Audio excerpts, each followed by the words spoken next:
tal, amigos? ¿Cómo están? Buenas noches, bienvenidos en Portada, en el horario estelar de Canal N, como todas las noches. Bien, hoy la señora Fujimori, la señora Presidente, por supuesto, habló sobre los resultados que algunos sectores le están demandando ya y dijo, bueno, han pasado 15 días, hay que tener paciencia, en 15 días no se puede ofrecer resultados. Vamos a ver lo que dijo, o vamos a escuchar lo que dijo. Y tenemos que volver a vivir en paz y sin miedo. Algunos críticos dicen, es parte de la misma estrategia. Y yo les digo no. Hoy lo que ustedes van a ver es un gobierno absolutamente firme, que lo primero que está haciendo es motivando y levantándole la moral a las instituciones que están en primera fila, a nuestra Policía Nacional y a nuestras Fuerzas Armadas. Lo segundo que están viendo es un trabajo de coordinación, porque las instituciones no se hablaban. Y lo tercero que hay es una estrategia donde se utiliza la inteligencia. No podemos dar resultados en 15 días. Por favor, les pido paciencia, pero sobre todo les pido que confíen en este gobierno, porque este gobierno les va a devolver el orden y la tranquilidad. Bien, lo dijo, como ustedes ven, en una reunión de la Asociación de Bodegueros. De hecho, los bodegueros constituyen uno de los gremios más castigados después del transporte por la extorsión y la violencia. Por eso tiene sentido que dijera lo que dijo en ese lugar. De otro lado, hoy en la Cámara de Diputados se hizo lo que se había hecho ayer en la de senadores, es decir, decidir qué bancadas van a presidir qué comisiones. Todavía la identidad de cada congresista de esas bancadas al que le tocará decía yo, presidir esas comisiones, eso todavía falta, está por definir. Pero ¿qué partido tendrá qué comisión? Sí, y tenemos un cuadro para compartir con ustedes. Distribución de las comisiones ordinarias de la Cámara de Diputados. Tenemos Constitución, Reglamento y Relaciones Exteriores, Presidencia de Juntos por el Perú, Vicepresidencia y Secretaría, ven ustedes ahí, Partido del Buen Gobierno y Obras. Defensa Nacional y Orden Interno, lo preside Renovación, Vicepresidencia, Fuerza Popular, y la Secretaría también Renovación. Desarrollo Agrario, Obras, Presidencia, Vicepresidencia, Juntos por el Perú, Secretaría, Fuerza Popular. Defensa del Consumidor y Regulación de los Servicios Públicos, Obras, Presidencia, Vicepresidencia, ahora Nación, Secretaría, Partido del Buen Gobierno. Modernización de la Gestión del Estado y Contraloría, Presidencia para Renovación, Vicepresidencia y Secretaría para Fuerza Popular. Economía, Banca, Finanzas e Inteligencia Financiera, Presidencia para ahora Nación, Vicepresidencia para Fuerza Popular, Secretaría Obras. Educación, Cultura y Deporte, la Presidencia para el Partido del Buen Gobierno, la Vicepresidencia para Juntos por el Perú y la Secretaría para Fuerza Popular. Energía y Minas, Presidencia para Juntos por el Perú, Vicepresidencia para Obras y Secretaría para el Partido del Buen Gobierno. Continúa la lista. Justicia y Derechos Humanos, Presidencia Juntos por el Perú, Vicepresidencia, Partido del Buen Gobierno, Secretaría ahora Nación. Inclusión Social, Familia, Mujer y Pueblos Andinos, Amazónicos y Afroperuanos, Presidencia y Vicepresidencia para Fuerza Popular, la Secretaría para Juntos por el Perú. Producción, Comercio Exterior y Turismo, Presidencia, Fuerza Popular, Vicepresidencia, Obras, Secretaría Juntos por el Perú. Medio Ambiente y Sostenibilidad, Presidencia y Vicepresidencia para Fuerza Popular, Secretaría para Juntos por el Perú. Salud, Presidencia, Partido del Buen Gobierno, Vicepresidencia Juntos por el Perú, Secretaría Fuerza Popular. Trabajo y Seguridad Social, Presidencia Fuerza Popular, Vicepresidencia Renovación y Secretaría Juntos por el Perú. Luego tenemos Infraestructura, Vivienda y Transportes, Presidencia Partido del Buen Gobierno, Vicepresidencia Juntos por el Perú, Secretaría Fuerza Popular. Ciencia, Innovación, Tecnología y Sociedad Digital, Presidencia Fuerza Popular, Vicepresidencia, Partido del Buen Gobierno, Secretaría es también Fuerza Popular. Luego tenemos distribución de las comisiones ordinarias no legislativas de la Cámara de Diputados. Comisión de Ordenamiento y Seguimiento Legislativo, Presidencia, Fuerza Popular, Vicepresidencia, Renovación, Secretaría es para el Partido del Buen Gobierno, y Comisión de Acusaciones Constitucionales, Presidencia, Juntos por el Perú, Vicepresidencia, Fuerza Popular, Secretaría, Renovación.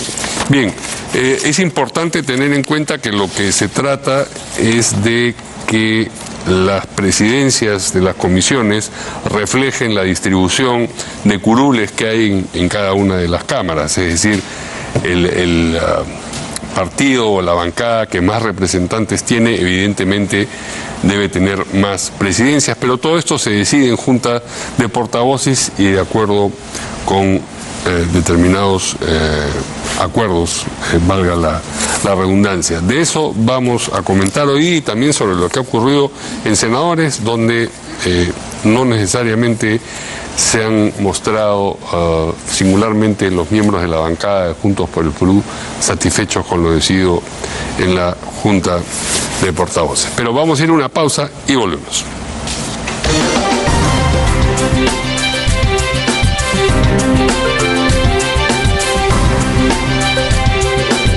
De niña, Guaira creció entre el fogón y el quechua de su abuela, soñando con ser profesional. La universidad va a ser un paso gigante. Pero al crecer, la depresión y la falta de recursos quebraron su confianza. Mis estudios eran mi escudo. Mi escudo se rompió.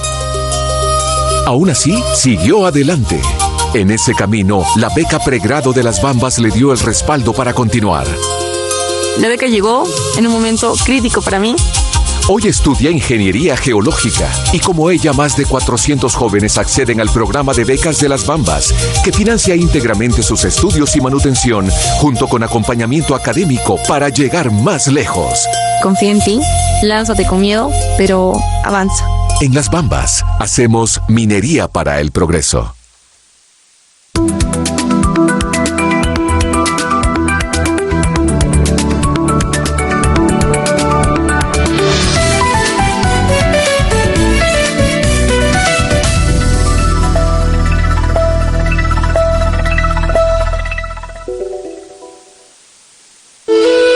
Desde la llegada de Shogun a Marcona, el distrito ha experimentado una gran transformación económica y social.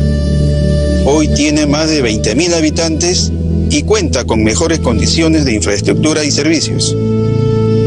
A través del canon y las regalías mineras y de otros mecanismos de redistribución fiscal, la Municipalidad de Marcona y otras entidades públicas han recibido 660 millones de soles desde el año 1993.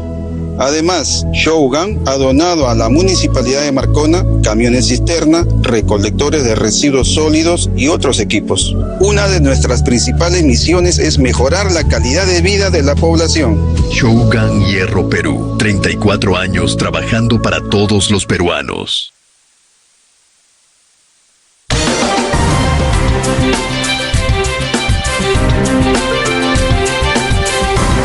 Muy bien, y estamos en compañía de la senadora de la bancada de Fuerza Popular, la señora Patricia Juárez. Patricia, ¿qué tal? ¿Cómo está, Buenas Mario? noches. ¿Qué tal? Buenas Bien, noches.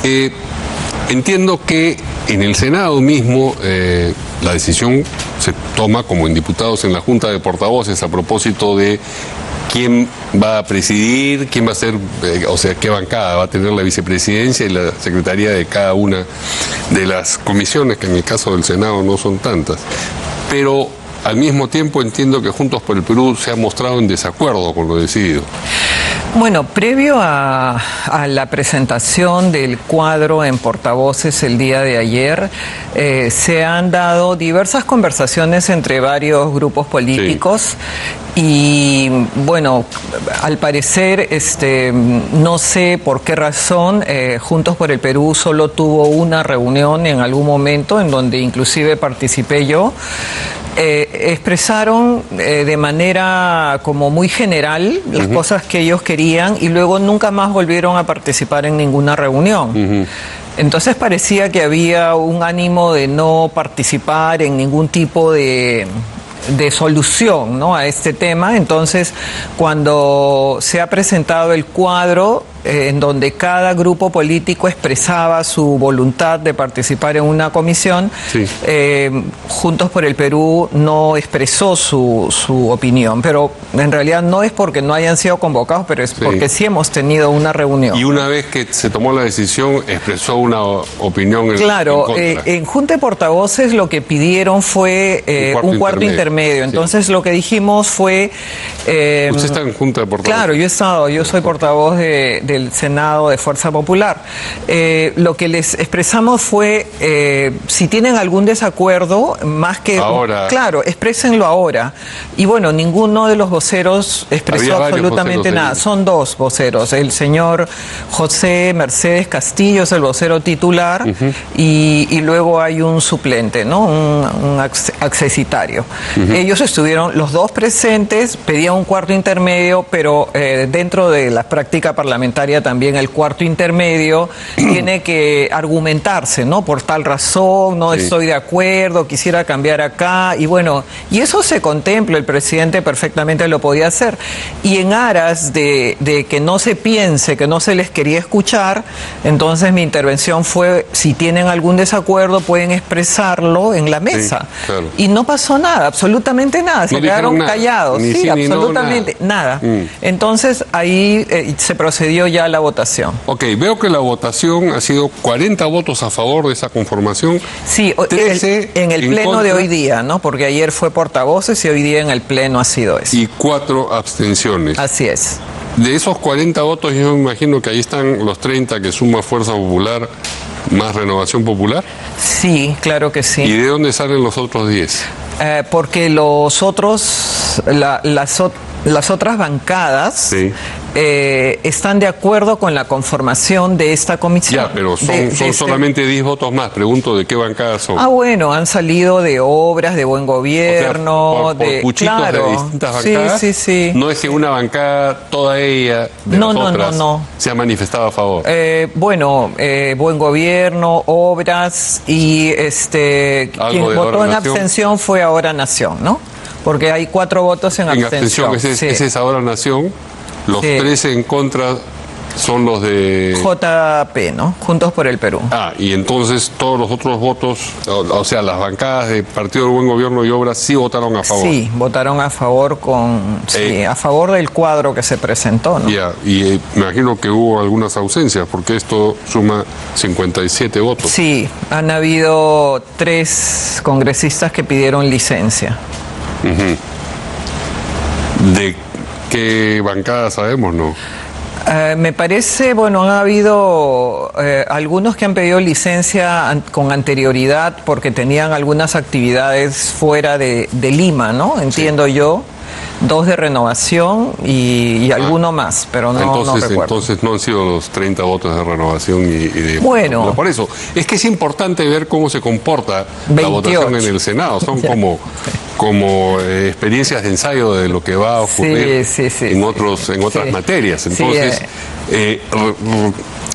respecto de este asunto, la alianza que se conformó para postular a las mesas directivas no se ha mantenido junta. No, bueno, es que yo creo que los grupos en general han sido claros en el sentido de que señalar solamente tenía ese propósito. que en ese momento tuvo ese propósito. Yo estoy segura que los diferentes senadores muchos tienen una experiencia profesional vasta, son personas que vienen del sector académico, del sector privado, y tienen temas de interés que trabajar. Entonces, creo que hay muchos que expresan su deseo de poder integrar comisiones para iniciar rápidamente y no en el ánimo de obstaculizar, obstruir o cerrarle el paso, por ejemplo, a Fuerza Popular, como es la consigna de algunos otros, ¿no? Entonces, por eso es que el ánimo de los grupos que han votado es en el de participar en las comisiones que son de interés para ellos y empezar rápidamente el trabajo, ¿no? Que se va a ver reflejado en los resultados que va a dar el Senado. Y ¿Se habló también de la presencialidad? ¿Se tomó decisiones acerca No. La agenda ha sido solamente la aprobación de... Pero este es un tema que está, digamos, moviéndose. Sí, la verdad es que el ánimo casi general es que se vuelva la presencialidad. Nosotros siempre hemos estado a favor de la presencialidad. Hemos sostenido cuando habían, por ejemplo, 25 comisiones ordinarias y había otro tanto de comisiones especiales, más la subcomisión de acusaciones constitucionales, que en algunos de los casos era materialmente imposible estar presencialmente en todas las comisiones. Sí. Inclusive sesionaba la subcomisión de acusaciones constitucionales y podía sesionar también el pleno. Entonces era imposible. Por eso en algún momento decíamos, bueno, sí, es importante tener un móvil para poder votar, pero sin que eso signifique avalar algunas conductas que se daban, porque lo que hacían también muchos congresistas en la gestión pasada era solicitó licencia por enfermedad, sin acreditar que efectivamente estaba enfermo. Y ese solo documento servía para que pueda llevar su sesión virtualmente. Sí. Yo creo que esas cosas deben terminar, ¿no? ¿Y cuándo se va a tomar una decisión al respecto? No, en realidad la decisión está tomada. Lo que se ha dicho es que las sesiones son presenciales, o sea, en realidad no hay mayor discusión Porque respecto diputados creo que sí han optado por eso claramente. No, en los reglamentos del Senado están que las sesiones son presenciales. O sea... ¿Y por qué hubo entonces esta diferencia de opiniones entre el senador Aguinaga y el presidente? En realidad lo que dijo el presidente, otra vez malinterpretado como hace tiempo atrás, es que habían estas situaciones que te he expresado, que algunas veces no tienes la capacidad para estar dos veces en un... ¿No ha habido tensión dentro de la bancada de Fuerza Popular por esta materia? No. Nosotros tenemos una muy buena relación entre senadores y diputados. Esto dentro de la bancada de Fuerza Popular en senadores, porque de los dos personajes que estamos hablando, los dos, quiero decir, pertenecen a senadores. En realidad es un tema que está establecido en el reglamento, la presencialidad. Sí. Y simplemente lo que señaló el presidente fue lo que he señalado yo, que en algunos de los casos ha ocurrido que tenías que estar en dos sitios a la vez, ¿no? Sí. Nada más. Bien, ¿fue difícil convencer a algunas bancadas de que Fuerza Popular debía tener en el Senado la presidencia de Constitución?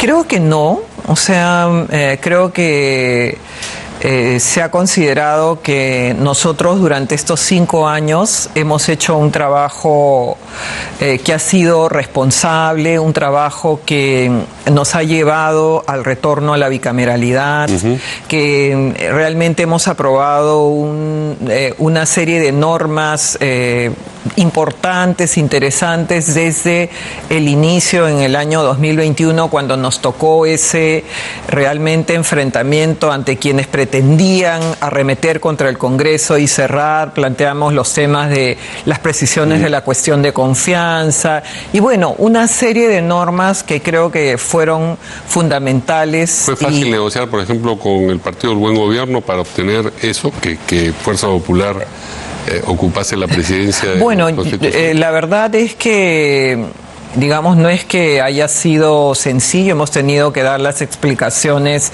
del caso. Nosotros sostenemos férreamente que la Constitución es del año 1993, es uno de los pilares fundamentales de la situación que vive en este momento nuestro país, no solamente por el capítulo económico, por el modelo económico que tenemos, sino también por todos los derechos que se recogieron, por la creación de la Defensoría del Pueblo, la autonomía del Banco Central de Reserva, y por eso, por la estabilidad de nuestro país, es que preservamos realmente nosotros la Constitución que nos ha traído estos cambios al país, ¿no? Ya, es una convicción de Fuerza Popular, pero preguntaba sí, yo lo que he señalado es que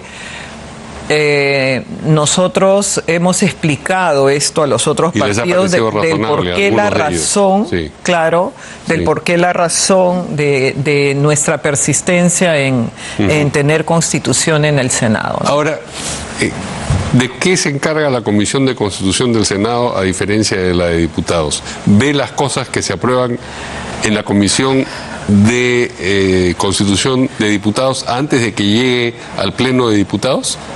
La Comisión de Constitución del Senado lo que va a ver son las normas que se presentan en diputados, y que son los aprobadas proyectos en de diputados. reforma constitucional, los proyectos de modificaciones al reglamento Sí. y del Congreso, y también ¿Pero en qué momento llegan a la Comisión de Constitución una del vez que Senado? sea aprobado En el Pleno de Diputados. en el Pleno de Diputados en Ok. 2 legislaturas sucesivas, si se trata de reformas constitucionales con 87 votos, que es lo que se requiere, ¿no? Ahí le corresponde ver al Senado un proyecto de reforma constitucional que también debe aprobarse en 2 legislaturas sucesivas. O sea, una reforma constitucional podría llevar más o menos 2 años. 2 años. 2 Entonces, años en la aprobación. de la Comisión de Constitución de Diputados pasa al Pleno de Diputados y consigue 87 votos. En 2 legislaturas. En 2 legislaturas pasa a la Comisión de Constitución, del Senado. Si ahí es aprobada, va al Pleno del Pleno. Senado y necesita ¿cuántos votos ahí? Se requiere 2/3. 2/3. O sea, 40 votos. 40 votos en 2 legislaturas. En 2 legislaturas sucesivas. Bien.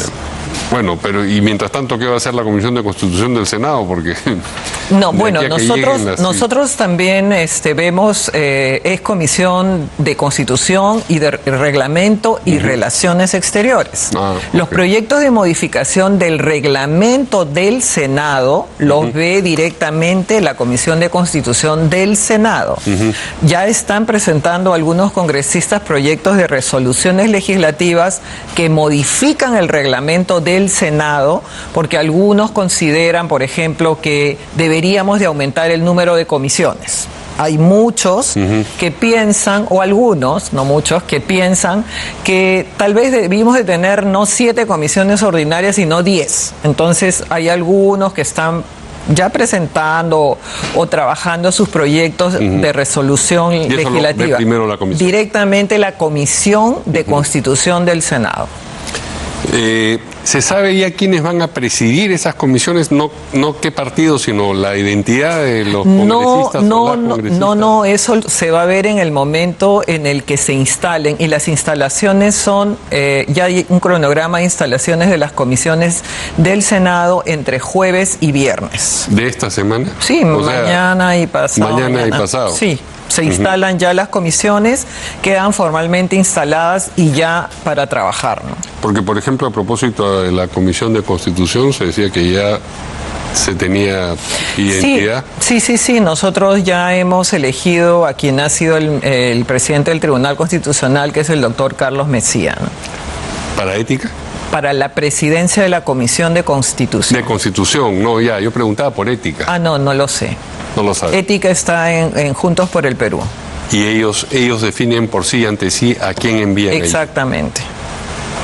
Ok. Bien, a propósito de comisiones, he visto que están desde Juntos por el Perú proponiendo una comisión investigadora de lo que sucedió con Pedro Castillo. Cómo se lo detuvo, cómo se gestó, digamos, la circunstancia que determinó su vacancia. Esa sería, de ser aprobada, una comisión investigadora en diputados. En diputados. Lo está proponiendo diputados, sería una comisión investigadora en diputados. Pero eso también, para que se cree la comisión investigadora, tendría que ser contemplado en el Senado. No. Esa es una decisión autónoma de diputados. de diputados. O sea, si consigue mayoría ahí, pueden hacen conformar, pero hay un artículo en el reglamento, porque recuerda, Mario, que en uno de los temas que tuvimos en el Congreso pasado fue la excesiva creación o proliferación de comisiones especiales, Sí. de investigación, comisiones del Bicentenario, comisiones XX. Y todo eso supone gasto, además. Gasto, contratación de personal, asignación de oficinas, temas logísticos que atender. Entonces hay una norma en nuestro reglamento que señala que hay un número que no puede superarse respecto a las comisiones ordinarias. Es decir, en el caso, por ejemplo, del Senado, hay 7 comisiones ordinarias. No pueden superar el 30% de esas comisiones.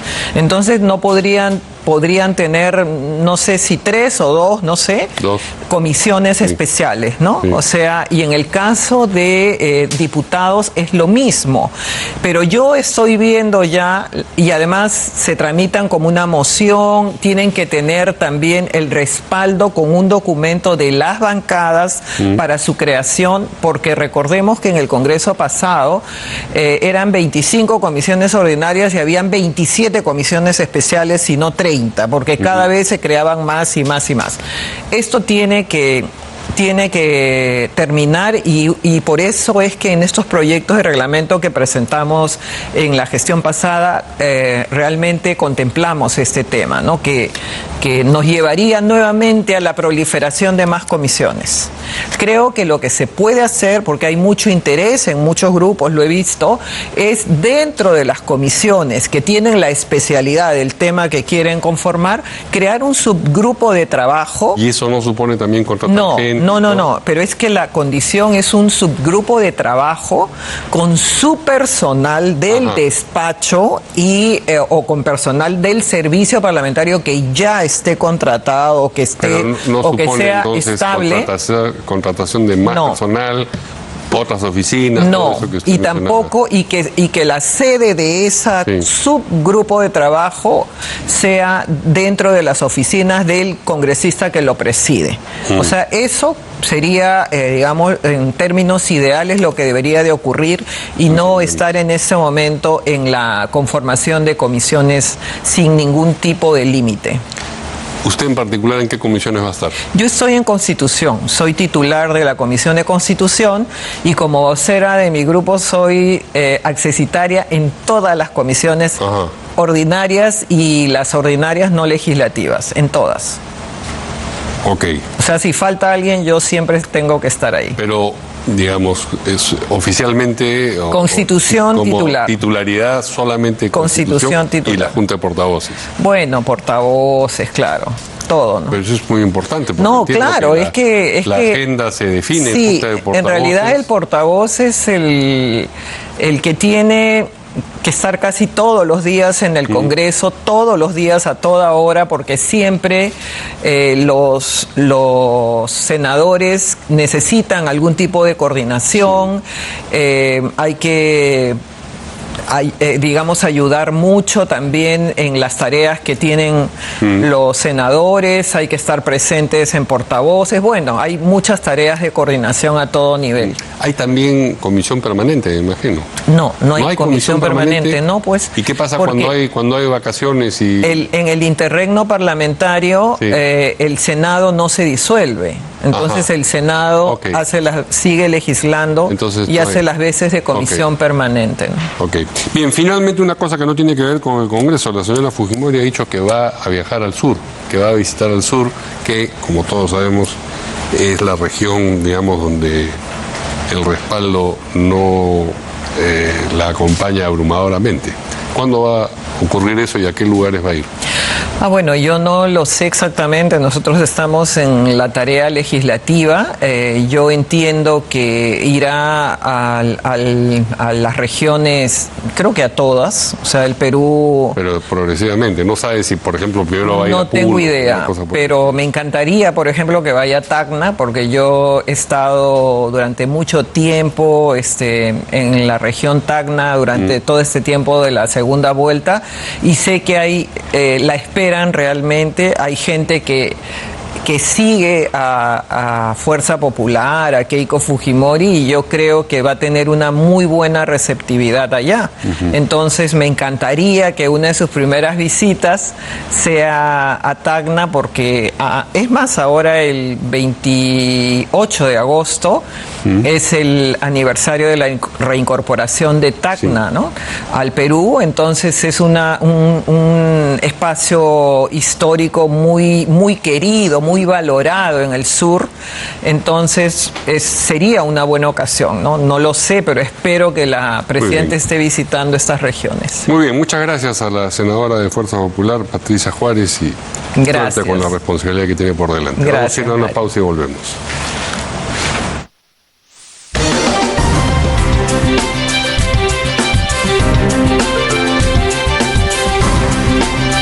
El clima llega gracias a Isdin. Love your skin.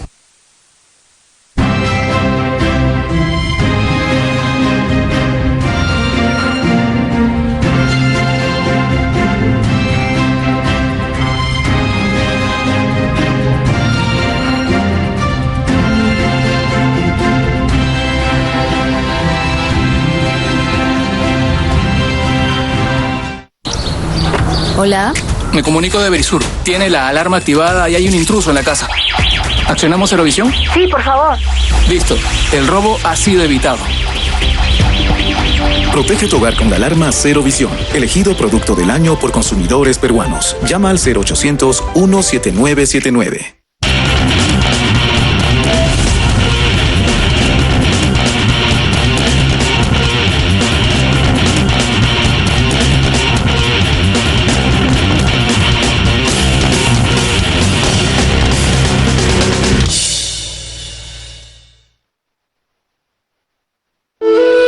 Desde la llegada de Shogun a Marcona, el distrito ha experimentado una gran transformación económica y social.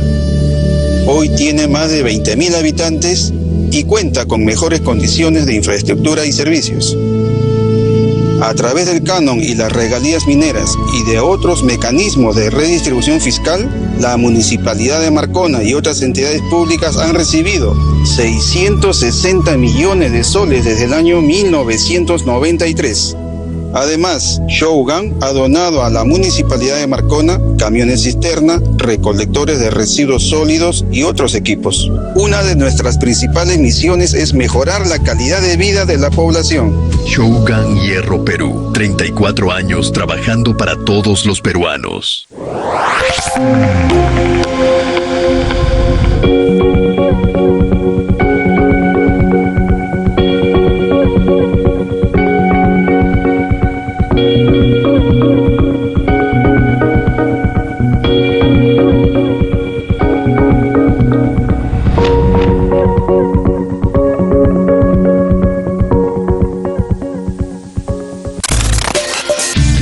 Tenemos que convertir al Perú en potencia. Somos unos genios para salir adelante. El Perú debería declararse un país de emprendedores. Tenemos todo para hacerla bien. El potencial peruano es buenísimo. El Perú es un país bendito. La potencia está en la gente. Unidos somos más fuertes. Los atractivos nos sobran. Tenemos unos recursos extraordinarios. El Perú es maravilloso. El peruano ama a su país. Queremos un Perú mejor. Sé parte más bien de ese cambio, ¿no? Es un Perú que es la historia de América. La única camiseta son las 4 letras, Perú.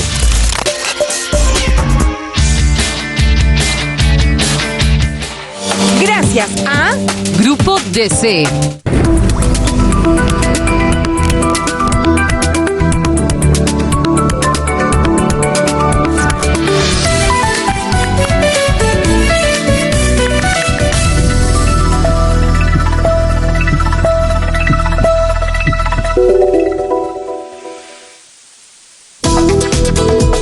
En Canal M te escuchamos. Envíanos tus denuncias en foto o video. Contáctanos vía WhatsApp al 998-131-604 y en todas las redes sociales. Mantente conectado a Alerta Noticias por Canal N.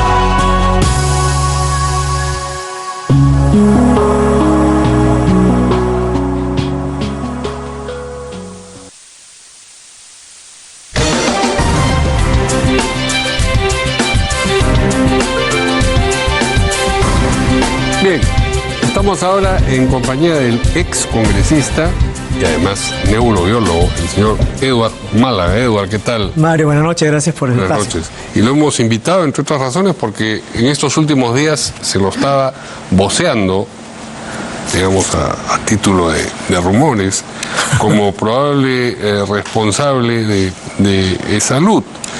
Pero no hay asidero para esos rumores. No hay sustento. Quiero empezar por aclarar esto. Entiendo que hay personas dentro de salud y pacientes que conocen mi trabajo de fiscalización y por eso se vocea quizás el nombre, pero no ha habido ningún acercamiento, ningún ofrecimiento, ni tampoco ningún pedido mío respecto a de salud. Pero sí me parece importante, Mario, en todo caso, que hablemos de salud. Sí. ¿No? Porque hay mucho que hacer ahí, hay problemas graves con esa institución. Juan Cheput ha dicho que ha hablado de declararlo en emergencia. Me parece que es apropiado hablar de ello. Digamos, de los asuntos que usted vio cuando estaba todavía como congresista de salud, diría que fue aquel al que mayor atención le prestó. No, hemos fiscalizado todo el sistema de salud, pero particularmente el MINSA de salud, y también hemos visto un poco lo que pasaba en la policía, en las Fuerzas Armadas, porque una de las discusiones que tiene ya mucho tiempo es esto de unificar todos los sistemas de salud, ¿no es cierto?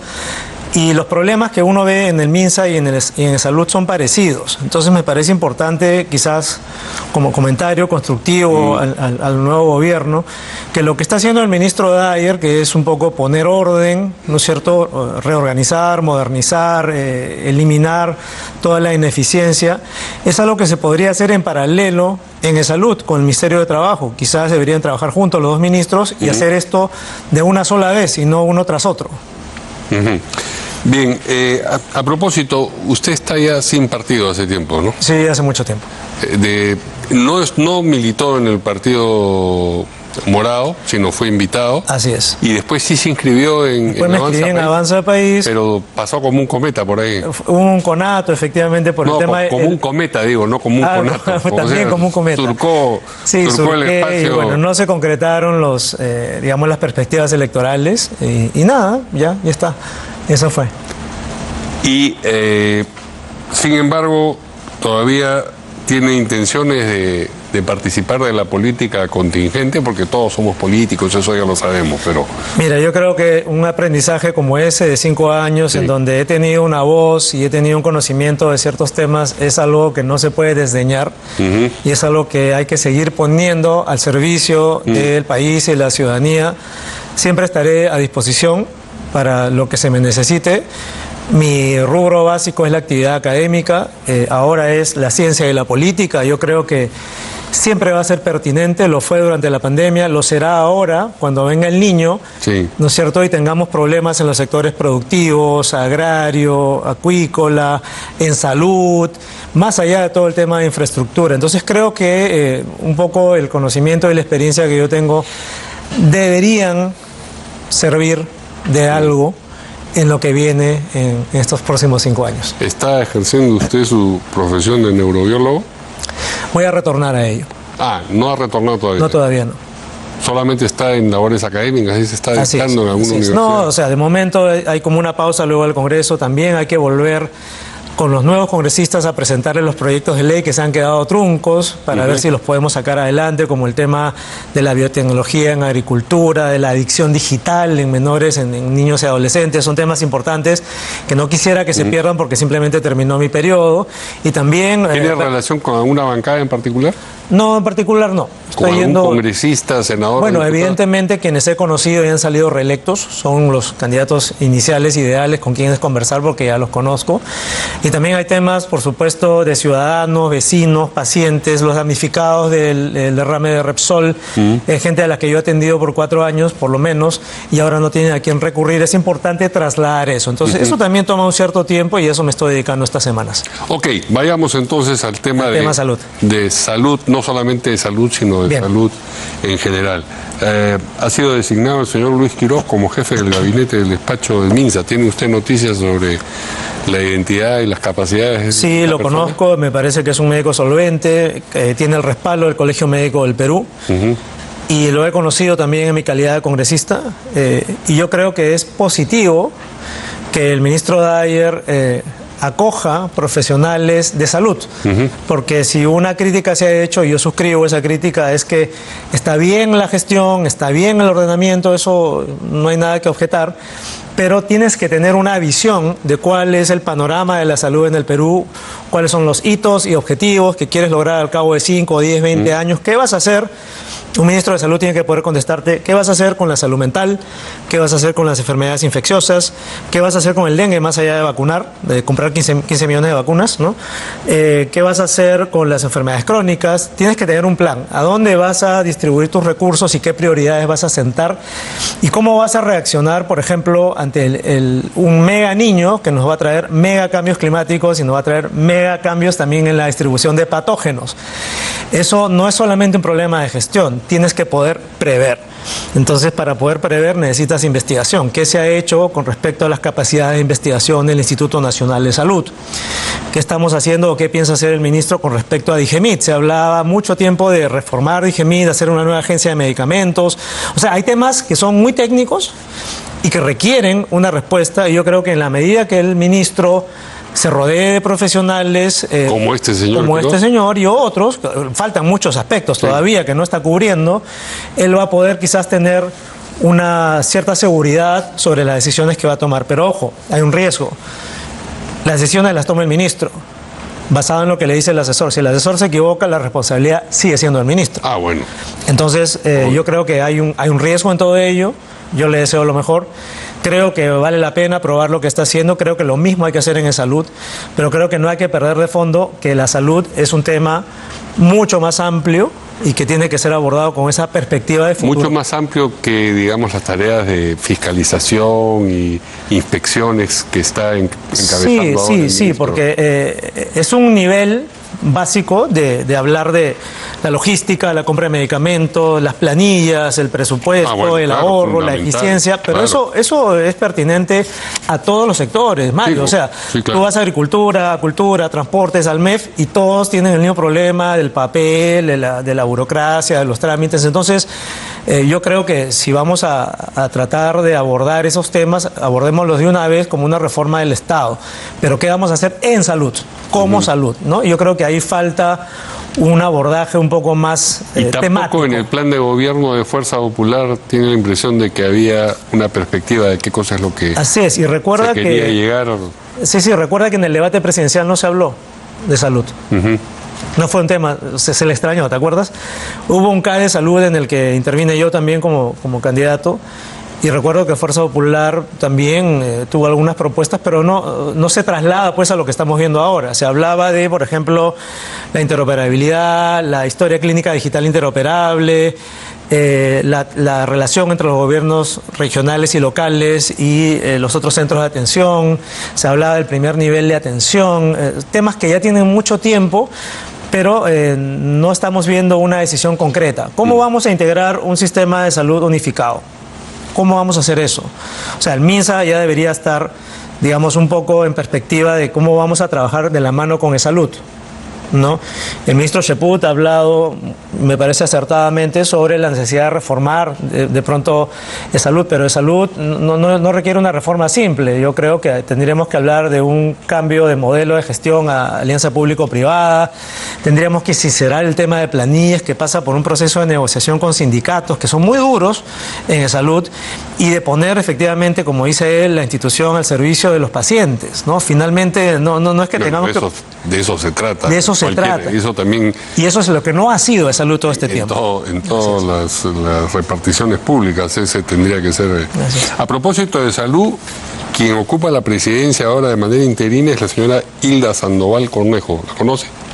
No la conozco, pero también me parece interesante y positivo que haya un involucramiento directo del ministro de Trabajo y de la viceministra de Trabajo con salud, porque cuando yo como congresista he ido a fiscalizar salud y he pedido reuniones con los ministros de Trabajo, sabiendo que están ellos adscritos en salud al Ministerio de Trabajo, siempre la excusa ha sido, no, mira, salud es una cosa que va ¿no? Por cuenta propia, ellos tienen sus propios procesos, nosotros no nos metemos, una suerte de deshacerse del problema. Y yo creo que es importante que si está escrita a trabajo, el ministro de Trabajo tenga la voz y sepa qué cosa hacer y le importe qué cosa hacer, a pesar de que sea un tema más de salud que de laboral, efectivamente. Entonces, eso es importante.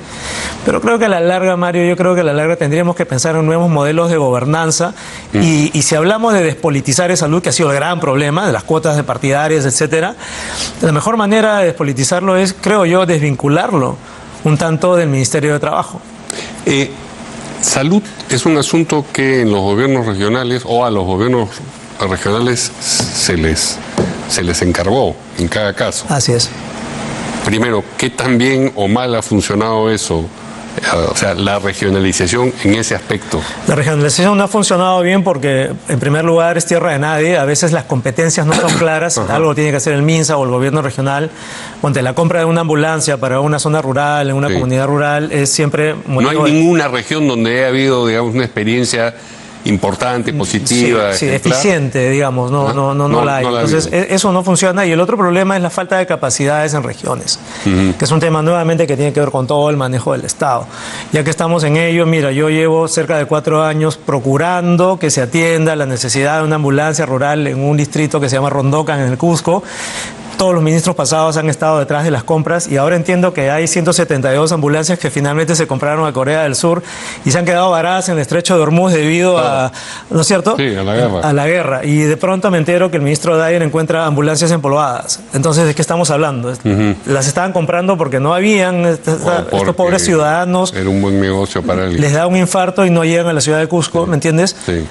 Sin embargo, hay ambulancias ahí tiradas. Entonces, sí, efectivamente hay que sincerar las cosas, pero el tema regional versus la centralización del MINSA no ha funcionado bien. Y eso se puede extender a Lima, porque Lima Metropolitana no tiene un gobernador regional, tiene un alcalde. Es la única excepción en la que el alcalde es a su vez el gobernador regional. Y esas atribuciones o esas capacidades, las que tienen que ver con educación y salud en particular, no han sido asumidas por el municipio. O de pronto tienes hospitales de la solidaridad, ¿no? Ya, pero eso es no tiene un modelo que ver con, aparte, pero no tiene que ver con el asunto de la regionalización. Por supuesto que la ley de regionalización indicaba que tenían que pasar esas atribuciones. Pero te digo que el espacio ha sido cubierto. ¿Te parecería una mala idea que pasaran a responsabilidad del municipio entonces? Por supuesto. A mí me parece que el sistema debe ser integrado. Cuando hablamos, por ejemplo, el ministro habla de interoperabilidad y modernización.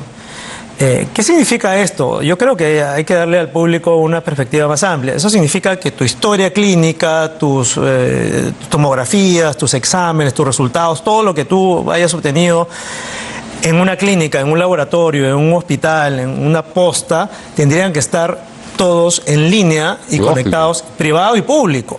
¿Okay? No debería importar. No solamente es que el MINSA se ordene, sino que el MINSA interopere, así como cuando tú haces una transferencia de dinero de banco A a banco B y se entienden solamente con tu DNI, eso es interoperabilidad. Entonces el MINSA tiene que poder operar con salud, tiene que poder operar con los gobiernos regionales, tiene que poder operar con cualquier iniciativa de salud que sea emprendida por un gobierno local. Y eso no está ocurriendo. Entonces, bueno, el diagnóstico sobre ese particular que ha hecho el ministro Dyer es terrible. Dice: no hay interconexión ni siquiera entre las postas del propio Ministerio de Salud. Todo se hace con papelitos. Pero si vamos a ser críticos, interconexión no significa solamente comprar internet, ¿no es cierto? O sea, tienes que tener claro cuál es la necesidad en distritos de Lima, que es a lo que más me suena su diagnóstico, versus una región olvidada del Perú en donde ni siquiera hay electricidad.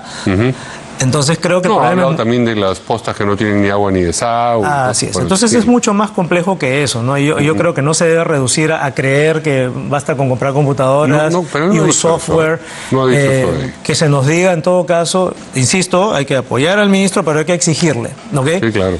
Que nos dé un plan. cuánto va a gastar, en qué, cuánto se va a ahorrar con todo esto que está haciendo para poder reinvertirlo en ese plan de modernización, cuánto va a costar, cuáles son sus objetivos, cuántos centros hospitalarios van a estar interconectados, de qué manera. ¿Vamos a tener la historia única, digital, interoperable o vamos a tener un proceso intermedio o tiene un plazo? Es decir, vamos un poco más allá de esta sensación inicial de, oye, todo está mal y me voy a dedicar a visitar, ¿no?, y a fiscalizar. También ha dicho que en el mediano plazo se terminarán los grandes hospitales cuya obra está iniciada, pero que la atención del Ministerio va a estar centrada sobre todo en habilitar las postas, en la atención primaria. Sí, yo tengo una opinión un poco mixta sobre esto. Sí. Se ha hablado por décadas ya de primer nivel de atención y que para qué necesitamos hospitales grandes y que siempre es importante que a la vuelta de la esquina tengas atención médica. Pero así como se critica la falta de medicamentos, de presupuesto, de médicos, etcétera, en los grandes hospitales, lo mismo pasa en las postas. Entonces, con trasladar el problema a las postas médicas no está solucionando el problema de fondo, que es lo que está atacando el ministro, que es justamente hacerlas eficientes y que funcionen. Yo sí creo que podríamos beneficiarnos en cada gran ciudad del país con 2 o 3 hospitales como el Rebagliati. ¿Por qué no invertimos también en ello? O sea, una cosa no quita la otra. Muy bien, muchas gracias al congresista Eduardo Málaga por visitarnos. Tenemos que ir a una pausa y regresamos.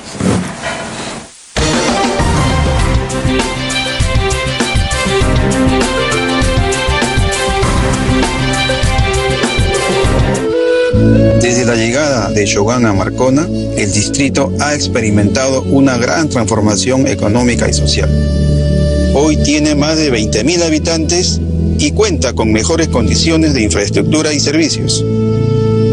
A través del canon y las regalías mineras y de otros mecanismos de redistribución fiscal, la Municipalidad de Marcona y otras entidades públicas han recibido 660 millones de soles desde el año 1993. Además, Shogun ha donado a la Municipalidad de Marcona camiones cisterna, recolectores de residuos sólidos y otros equipos. Una de nuestras principales misiones es mejorar la calidad de vida de la población. Shogun Hierro Perú, 34 años trabajando para todos los peruanos.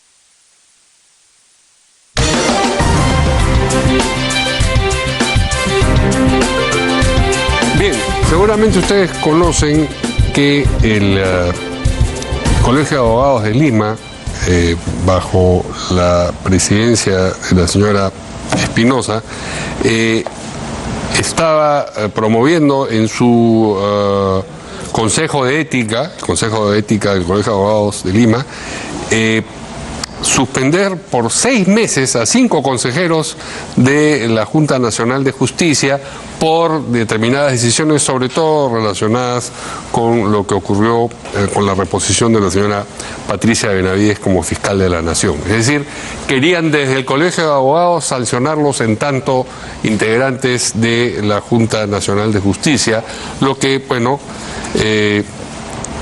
resulta un tanto extrañante porque no puede la capacidad o la potestad disciplinaria, dice acá, de un colegio profesional convertirse en un mecanismo indirecto de control sobre las decisiones de un órgano constitucional autónomo. Estamos con el abogado de uno de estos miembros de la Junta Nacional de Justicia, el señor Gino Ríos, y su abogado Julio Rodríguez. ¿Qué tal, Julio? Buenas noches. Un placer, como siempre. Y igualmente, le cedemos la palabra para que usted explique qué cosa es lo que ha ocurrido. Entendemos que ha habido un amparo ya acogido por el Poder Judicial y que lo que debía ocurrir hoy día en el Consejo de Ética del Colegio de Abogados de Lima no ocurrió.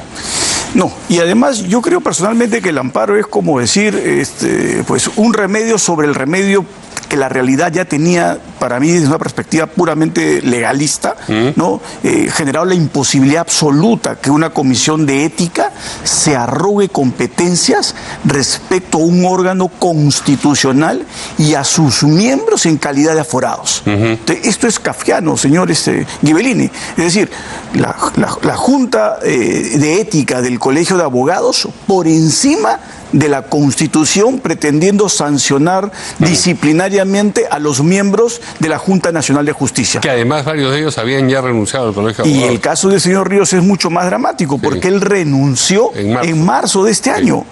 Y la decisión fue posterior en mayo, diciéndole, no queremos desafiliarte. Cuando la Constitución establece la libertad absoluta para afiliarse o desafiliarse. Es decir, yo me agremio o no me agremio si es que lo quiero. Hasta el momento en que quiero. Ah, sí, obviamente, además. Y además entiendo que en el caso del señor Ríos, él ya se había afiliado a otro colegio de abogados. Así es, sin ser requisito para el cargo. Ya. Porque para el cargo de miembro de la Junta... ¿Se puede ser miembro de 2 colegios de abogados? Se puede ser miembro de 5 o de 6, lo que usted pueda pagar. Eso tiene costo. Pero se requiere por lo menos de uno para ejercer el oficio. Para ejercer como abogado. Como abogado. Pero él no ejerce como abogado. Claro, pero para pertenecer a la Junta Nacional de Justicia hay que ser abogado. Hay que ser abogado, pero no se necesita ser abogado colegiado. Agremiado, así es. Ok. Bueno, entonces esto se ha caído, es lo que me está diciendo. Evidentemente, y se había caído desde un primer momento, porque incluso es mucho más escandaloso. Los que convocaron y abrieron procedimiento disciplinario al señor Ríos y a los demás miembros de la Junta, habían sido objeto anteriormente de una acción constitucional donde habían establecido claramente que su designación era irregular, era inválida. Es decir, pretendían con una decisión que había nacido invalidada pretender mantener una investigación en una comisión de ética de un colegio profesional. Lo que vuelvo a repetir, no son competencias del Colegio de Abogados, sino hay dudas respecto al comportamiento de los miembros de la Junta. El procedimiento es la acusación constitucional. La subcomisión... A eso viene lo de aforado. Así es, correcto. Si hay discusión respecto a su comportamiento como miembros de la Junta, el órgano competente para eso, por la Constitución, es el propio Congreso. Y no una comisión de ética de un colegio profesional. Ahora, veo que el 10º Juzgado Constitucional ha declarado fundada en parte la medida cautelar presentada por el señor Ríos Patió.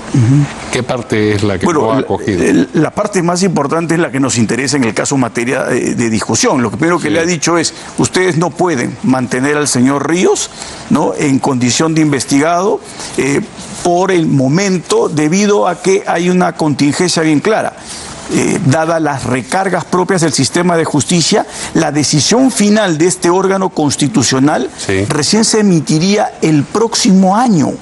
Entonces es por eso que han amparado en parte la medida cautelar, porque resultaría absurdo, ¿no?, que no se emita una cautelar y la decisión de fondo se vaya hasta abril del 2027, con todas las consecuencias que probablemente esta Junta de Ética del Colegio de Abogados trataría de realizar. El día de hoy ya no solo, desde mi perspectiva, fueron incompetentes desde el origen, sino además hay una orden de este juzgado constitucional que establece claramente que no pueden de ninguna manera tomar decisión alguna respecto a los comportamientos de aquellos miembros de la Junta que tienen un procedimiento especial en la Constitución. Es que el mundo al revés, don Mario, es decir, vale más un reglamento interno de un colegio profesional que lo que dice la Constitución. Esto es inadmisible. Muy bien, pues queda clara la situación. Le agradecemos mucho la visita express muchas gracias por la invitación, como siempre. Julio Rodríguez. Y bueno, pues vamos a ver cuál es el siguiente paso. Nos han dicho que nos van a notificar la decisión. ¿Qué decisión pueden notificar si no son competentes? Muy bien, muchas gracias. A usted. Vamos a una última pausa y volvemos. Desde la llegada de Shogun a Marcona, el distrito ha experimentado una gran transformación económica y social. Hoy tiene más de 20.000 habitantes y cuenta con mejores condiciones de infraestructura y servicios. A través del canon y las regalías mineras y de otros mecanismos de redistribución fiscal, la Municipalidad de Marcona y otras entidades públicas han recibido 660 millones de soles desde el año 1993. Además, Shogun ha donado a la Municipalidad de Marcona camiones cisterna, recolectores de residuos sólidos y otros equipos. Una de nuestras principales misiones es mejorar la calidad de vida de la población. Shogun Hierro Perú, 34 años trabajando para todos los peruanos. Muy bien, y antes de irnos vamos a recordarles que con sus consultorios móviles la Liga contra el Cáncer recorre rincones olvidados del país, llevando prevención y detección temprana del cáncer, porque el 95% de los casos detectados a tiempo tiene cura. Dona al 955-916-736 o en ligacancer.org.pe. Ayúdanos a llegar más lejos y a tiempo. Muy bien. Nosotros nos vamos y se quedan ustedes con Primero a las 8, que hoy día conduce Jimmy Chinchay. Buenas noches.